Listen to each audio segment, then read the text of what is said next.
Good evening, everyone. Welcome to my annual 15 minutes of presentation of what the state has done to us this year.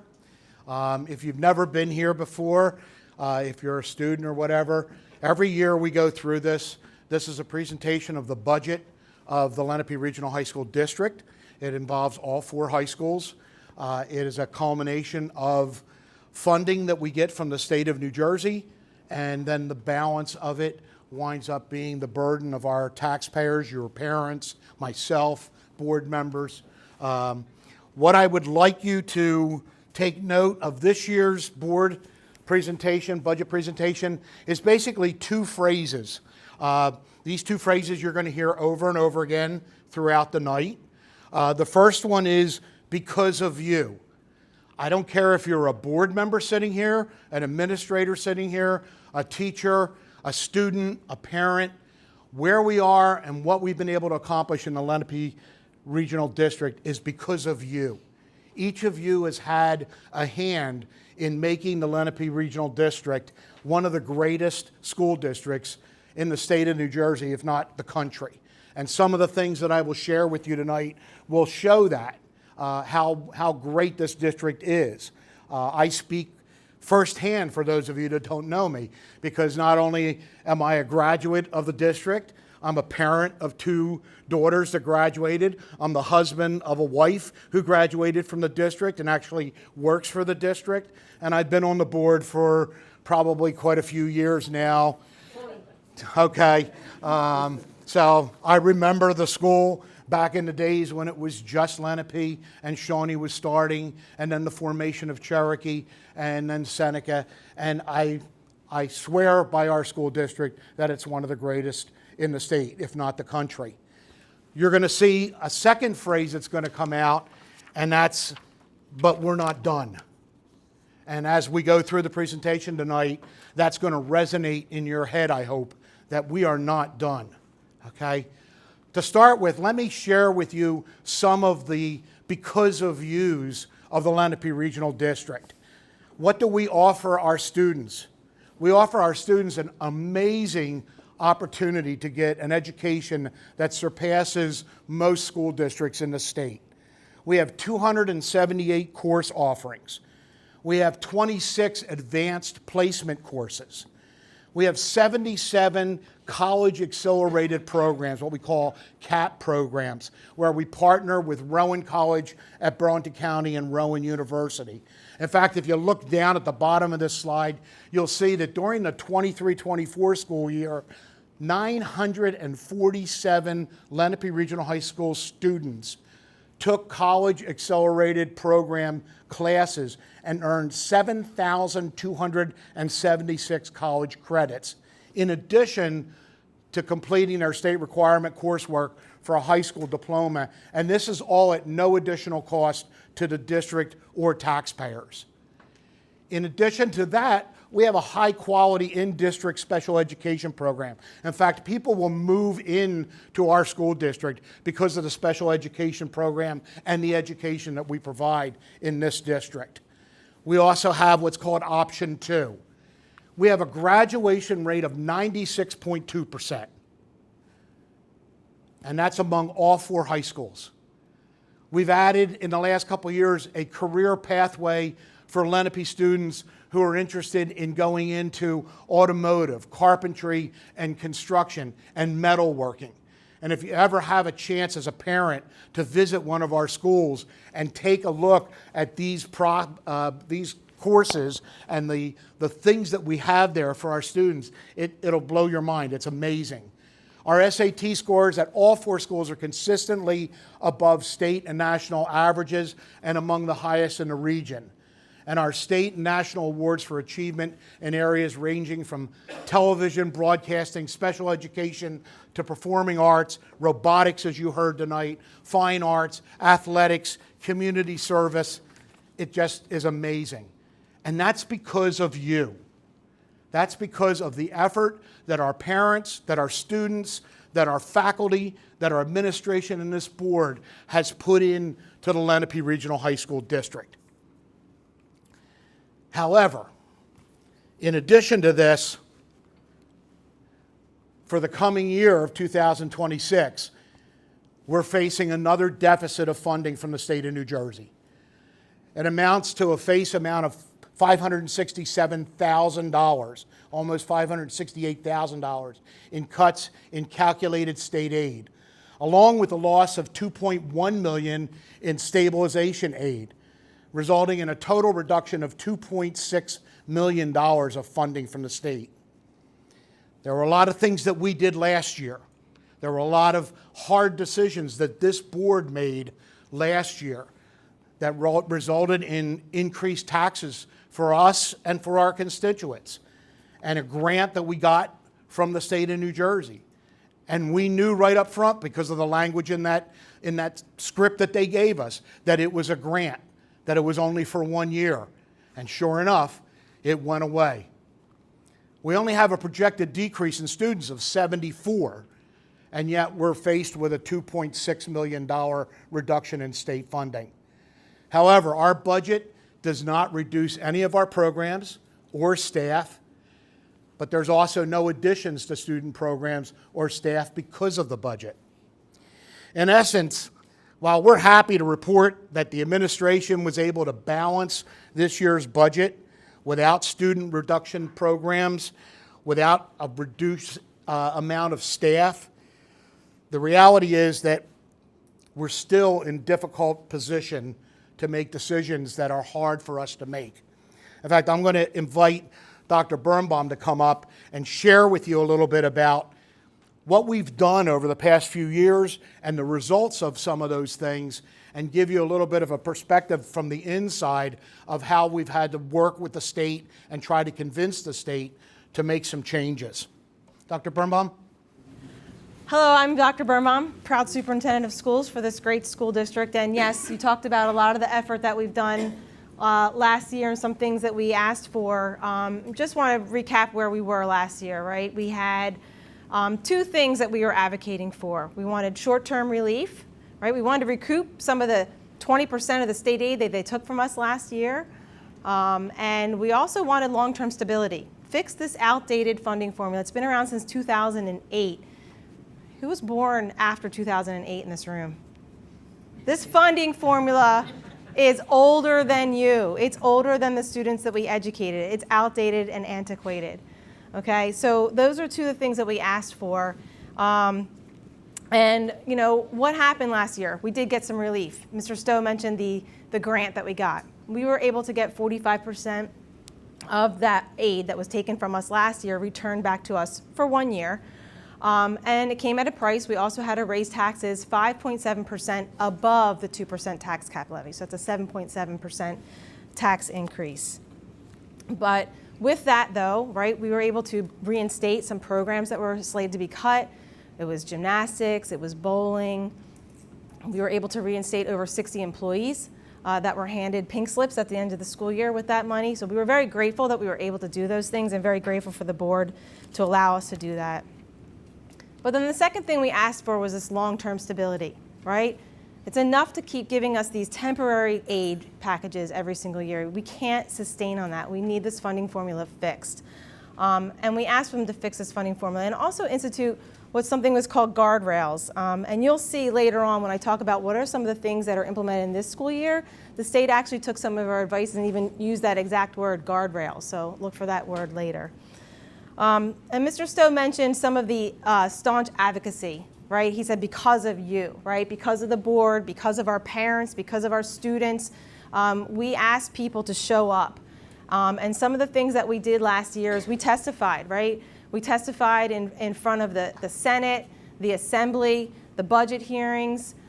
We provided updates to the Senate Education Committee. We were there. We were present. All of that testimony is on our website if you want to see it. And that was just last year.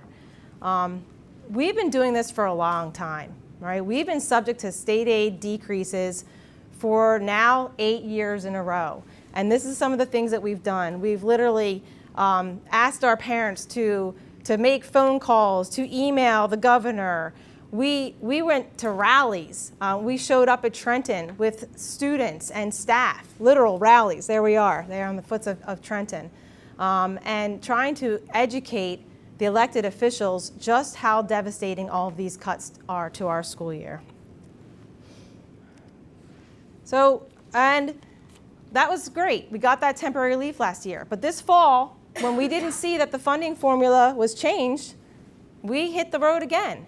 And we started educating people again. Here's Mr. Stowe and I, and January 14th in front of the New Jersey Division of Finance, trying to explain to them what the devastation has been like here and what we can do to fix it. There were some really easy things that we were asking them to fix in the funding formula.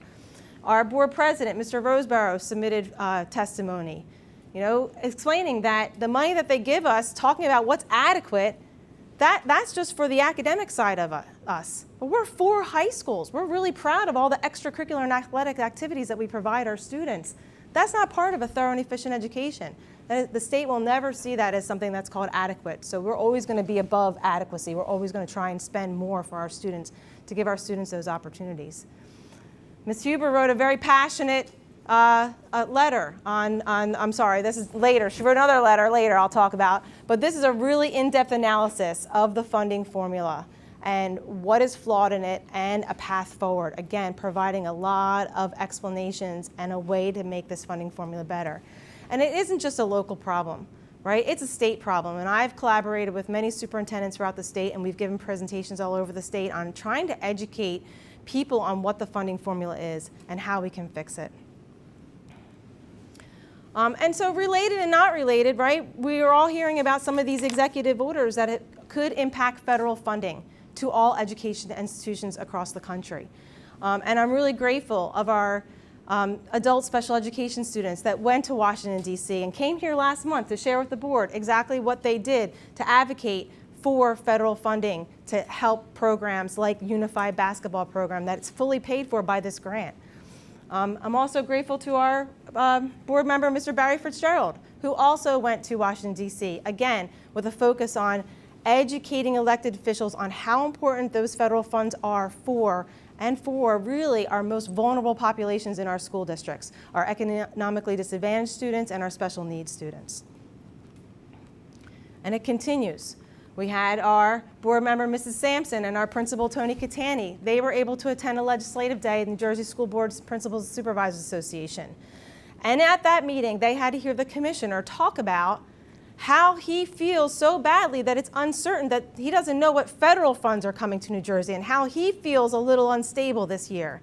Well, Mr. Catani had an opportunity to talk to him afterward and said, imagine how you feel this one year about the federal funds coming to you. That's how we educators feel every single year in New Jersey, because we're uncertain on what state aid we're going to get from one year to the next. And just think about what you can control locally.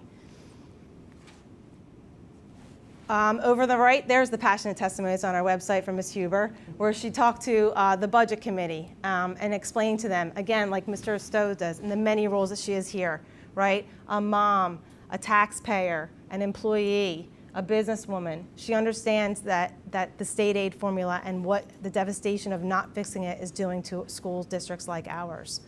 And then I had an opportunity to be at the governor's budget address, and I was privy to a meeting before that meeting, before his address, and I was really very hopeful because I was hearing that in his budget address, there were going to be some of the things that we asked for that were going to improve the funding formula, and I was really hopeful that day.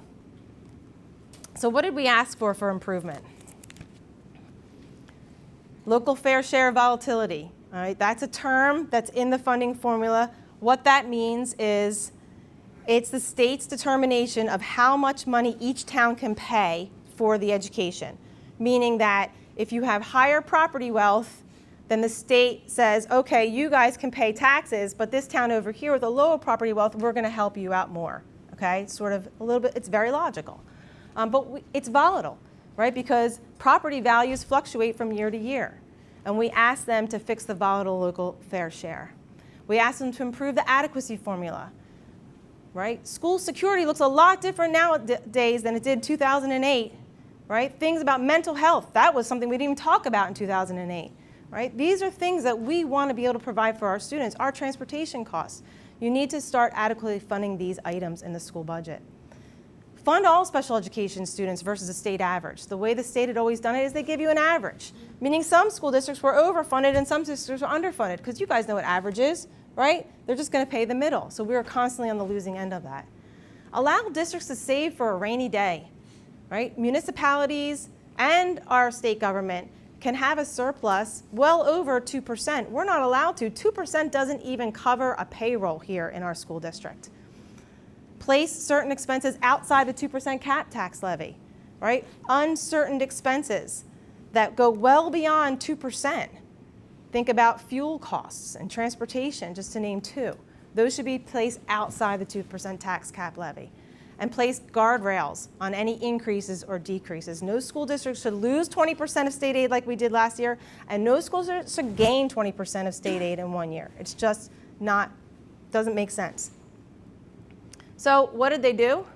Quite a few of these things, right? I use yellow, green, and red to sort of explain, the temperature of the changes. So local fair share, I give it a sort of, okay? We asked for them to consider averaging for 5 years district income and property value, okay? They averaged 3. And that change really should have helped us, but I'll give you more explanation about that later, which is why I gave it a yellow. They did improve money for things like security and transportation. They didn't replace the money that we lost for that COVID relief money that we put towards mental health. That has to be absorbed in our regular budget, and it will be. They are going to fund all special education students on a per pupil basis rather than an average this year. They didn't raise how much we can save for a rainy day, right? And think about that. So we don't have this extra surplus. So if they take away our state aid, it is going to be either something that we have to cut, a staff member that has to go, or a program, or we have to raise taxes. They didn't place certain expenses outside the 2% cap tax levy. So if our energy that could go up, we budgeted 20% this year, that is well beyond 2%. Okay, so they should be doing things like that outside the 2% cap tax levy. And they did put guardrails, and this is the biggest thing that's really going to help us, and I'll explain that later. They placed guardrails on how much aid a school district can get and lose in one school district, and that really did save us. So I'm going to, there is a handout. You're welcome to follow along if you like math. But I just want to explain to you the local fair share and really what the problem is and why I only gave it a yellow. It's a crash course, I already gave you that, right? The greater the local fair share, the less state aid that you're going to get, okay? So if you look, I'll just use this right here. I won't use the pointer because I think it's going to get me out of the screen here. So if you look at October 1st, 2024, that is our equalized value, okay, $8.6 billion. And it's greater than last year's. So that would have been really bad, right? It's that big, huge jump from the year before. So what they did is they averaged out those 3 years, and they created a new equalized value average, which was 7.8, just slightly greater than last year's, but definitely lower than 8.6. So that's really good, okay? And then they did the same thing for district income. They averaged those 3 years. And that really did help us because the 3-year average was less than the projected district income that they were going to use in the formula. So that's really good things. All right, but the problem is they take these two values, right? The goal was to smooth out the potential year-to-year changes, which is really nice, could make it a little bit predictable for us. So they take these two values and they put them into their formula and they multiply them, okay? And the outcome of them changing these multipliers was a $20 million loss. And I can walk you through this a little bit. Okay, if you see over there on the equalized value, that number that's in highlight over there, that's this new multiplier that they put in this funding formula this year. They didn't tell us what it was going to be. We got no notice of it. Okay, and then they multiplied it by the equalized value. See the equation, equalized value times the multiplier divided by 2 gives you that value. District income times that multiplier divided by 2 gives you that value. Okay? And then they worked out their adequacy budget and they said, oh, what you guys should be paying is $136, so we're going to subtract the 2, and guess what? You're in the negative, so you get 0 equalization aid this year. Now, had they not changed those multipliers, if they kept last year's multipliers over there in the blue, so taking the same equalized value from the page before and the same district income and multiplying it by last year's multipliers, our local fair share went down to 115, which would have given us over $20 million in state aid. I had an 8th grade teacher in Marlton Middle School. His name was Donald Garrett, and he always said, the correct method is the correct method. You have Mr. Garrett? Yes, the correct method is the correct method. And we had these functions, and if you put in a bad number in the function, you got out the wrong answer, and he would call that rubbish, right? Garbage in, garbage out. And that's what I say every single time I look at these brand new multipliers every year. It's just rubbish. Go back to that 136. That number is 16% greater than last year's local fair share. So raise your hand if you live in any one of our 8 towns. Now, keep your hand raised if you know someone who is 16% wealthier last year than this year. And maybe you don't know them personally. Is there one person that you've heard of might be 16% wealthier?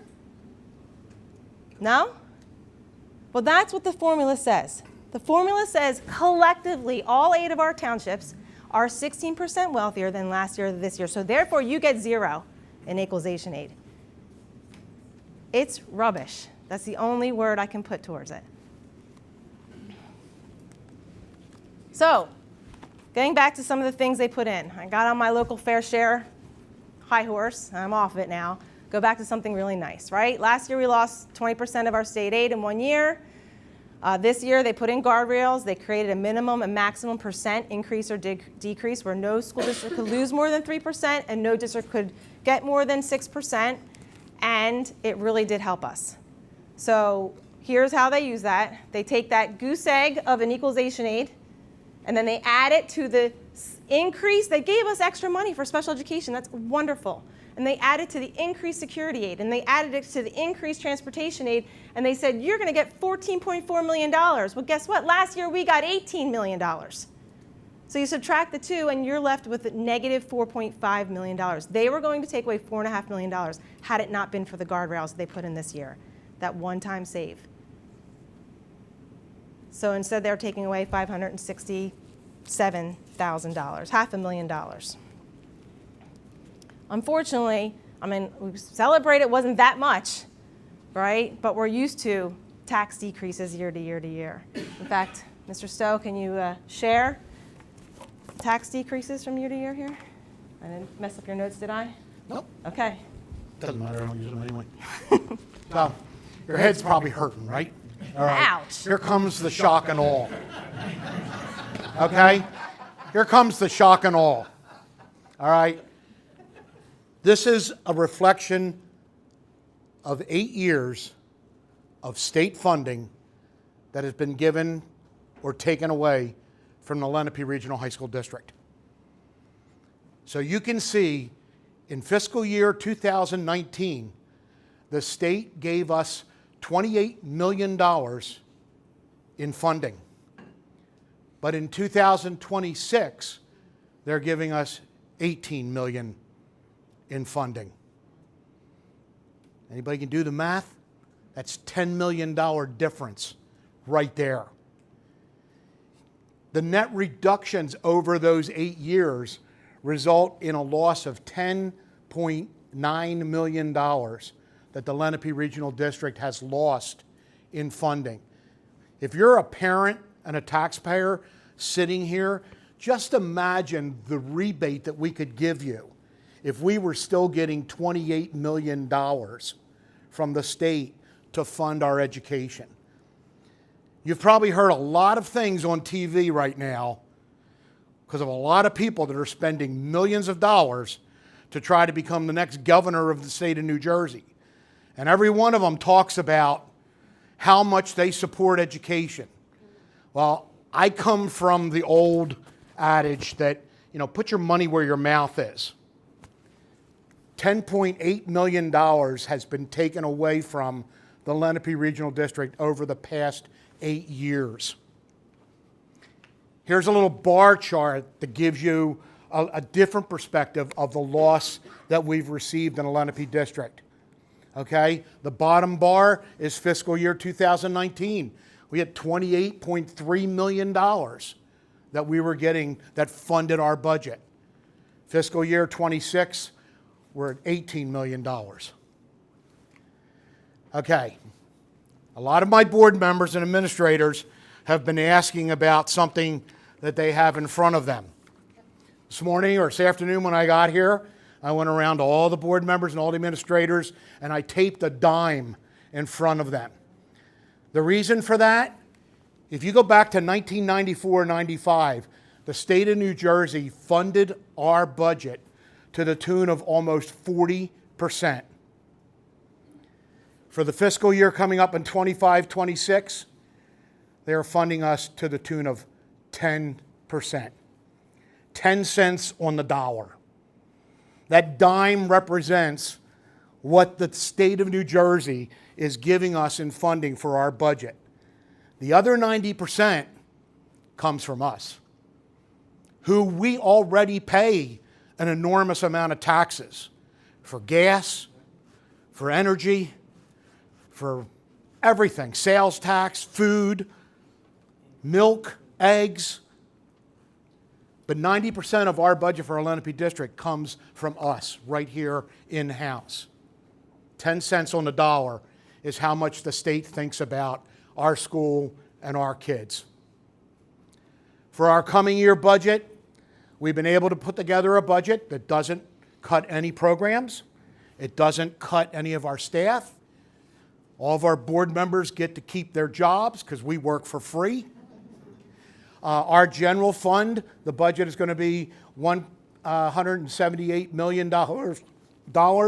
Our debt service, which we've been really good with being able to manage that, is $7.8 million for a total budget of $186,239,074. Our tax levy over the two accounts, the general fund and the debt service fund, winds up being a tax levy increase of 1.91%, which is below the 2% cap that the state imposes upon us. So not only do they take away from us as far as their support, but they also bind our hands, except for last year, of saying, yeah, but you just have to deal with it. You can only increase your budget 2%. And yet at the same time, we're faced with the same thing that everybody else is: increases in medical, in drugs, in dental, increases in energy, increases in gas for our transportation systems, who they have to increase, as well as our employees deserve to get increases. Our employees already contribute close to $4.5 million towards their health care. And I know that I've heard this from a lot of people who love to come and they hit me with, oh yeah, but you're so top heavy. Well, the numbers don't show that, folks. As far as our rankings, when you take in consideration regional school districts, we are number 1 out of 46 in faculty to administrators. That means we have the lowest ratio of administrators to faculty of all the regional school districts in the state. We're also number 1 in our ratio of administrators to students, which means we have the lowest ratio of administrators to students in the state of New Jersey. And our administrative budget is well below the state average, $1,982. We're 11th out of 46. If you look at it in another area, our administrative costs are $783 below the state mandated regional per pupil limit. The impact on our townships, as Dr. Birnbaum talked about with this equalized formula, nobody can really figure it out. It's great the way that they can just, okay, we're going to do this, and then all of a sudden we're just going to change this and take it away from you. This kind of works the same way. It changes every year, the impact on our districts. For the coming year, we have increases or in some areas, and then we have a couple decreases in other areas.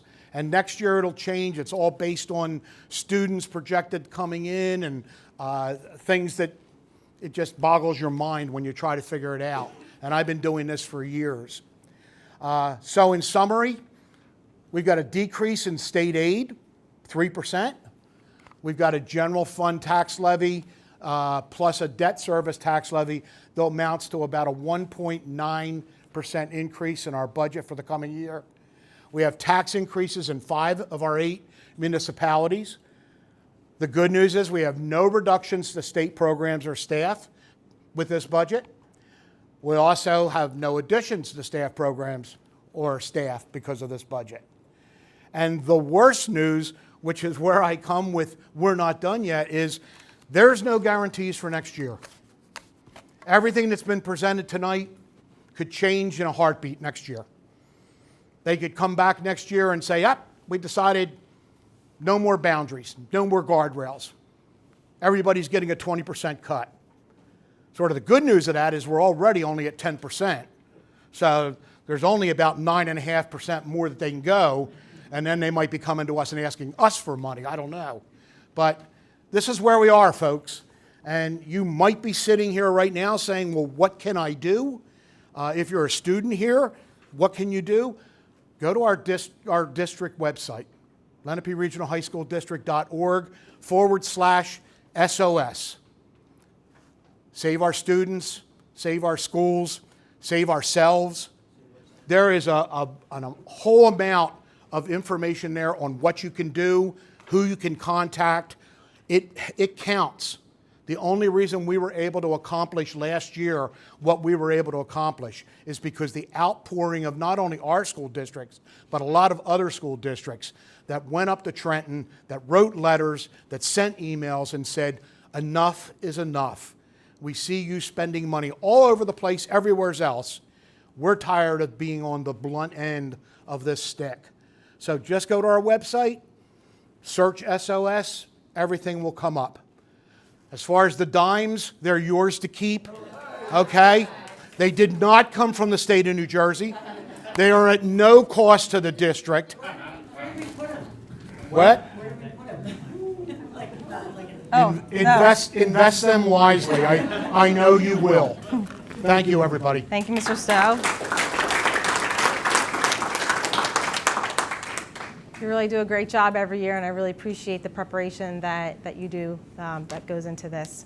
I just want to highlight on that last sentence there, no additions to student programs or staff because of the budget. So for the last many years, we've had these committees in our school district, 5 of them, where we worked on lists of things that we could cut. And we would, every year would go back to that list. Okay, this is the year we cut this. This is the year we cut this. This is the year we increased this parent fee for this, right?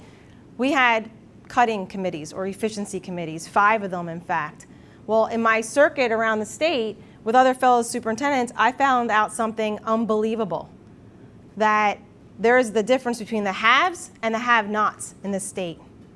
And the 2/3 of the school districts in the state that get increase in state aid every year, and the 1/3 that doesn't get an increase in state aid every year. In fact, we get a decrease every year. The haves and the have-nots. The difference is here.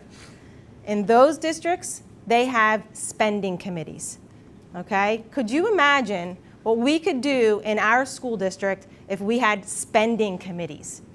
Could you imagine just the positive feelings you would have as an employee in the school district when you could be inventive and imagine what we want? We could add more programs, right?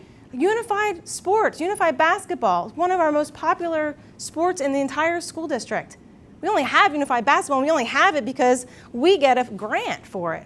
That's the only reason why we could add it. Wouldn't it be great if we could add more? The fastest growing sport in New Jersey, girls flag football.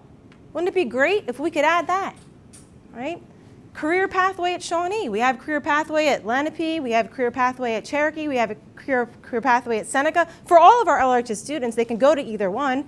We got that because of a bond referendum, right? Wouldn't it be great if we could have spending committees and think about a program we could put there at Shawnee?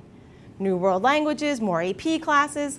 It's not only fun to think about these things, it's also responsible and necessary. Because soon enough, we're not going to have programs for our students that are going to make our students competitive in the career field.